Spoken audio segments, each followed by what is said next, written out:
Гайморит мұрынның екі жағында орналасқан гаймор қуысының қабынуы. Оны 1613-1685 жылдар аралығында ағылшын тәнтанушысы Гаймор ашқан. Гаймориттің негізгі қоздырғыштары инфекциялар мен бактериялар. Індет мұрын қуысы және қан арқылы гаймор қуысына түсіп, оны зақымдайды. Гайморит кезінде адам қатты әлсіреп, иммундық жүйесі төмендейді. Егер бұл ауруды дер кезінде емдетпесе, мұрындағы ірің миға өтіп, менингит ауруын туғызуы мүмкін.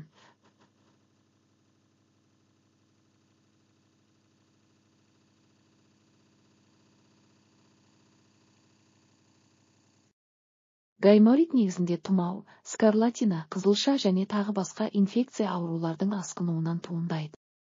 Кей жағдайда тіс тамырларының қабынуы да гайморитке әкеп соғады. Бактериялар мен басқа да инфекциялар гаймориттің дамуына жол ашады. Нәтижесінде адам ағзасы әлсіреп, аурулармен күресе алмағандықтан басқа да ауру түрлері пайда болады. Сәл еңкейген кездегі шыдатпас ауруда гаймориттің белгісі. Ауру белгілері. Жедел гайморит кезінде науқастың жағдайы күрт нашарлап кетеді. Бастапқыда ауру мұрынның бітеліп, демалудың қиындап, тамақтың ауруымен шектеледі. Одан соң мұрын қуысына түссіз, жасыл немесе сары сұйықтық аға бастайды. Науқастың дене қызуы көтеріліп, өзін әлсіз сезінеді.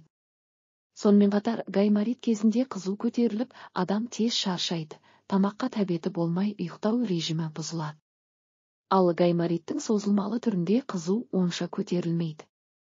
Науқастың иіс сезу қабілеті төмендеп, бас ауру көп орын алады. Және науқастың есте сақтау қабілеті де, жұмысқа қабілеттігі де төмендейді. Емдеу жолдары. Гаймориттің белгілері біліне салысымен жедел түрде дәрігерге барып емделу керек. Гаймориттің созылмалы түрінде хирургиялық емдеу жолдарын қолданған жөн. Сонымен қатар бұл ауруды мұрындағы белгілі нүктелерге массаж жасау арқылы да емдеуге болады.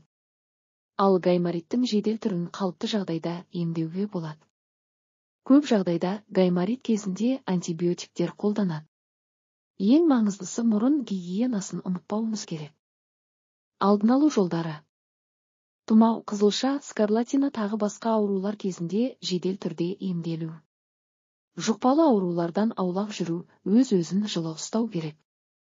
Сонымен қатар иммундық жүйені көтеріп отыру керек. Жылына бір рет лор дәрігерге тексеріліп отыру.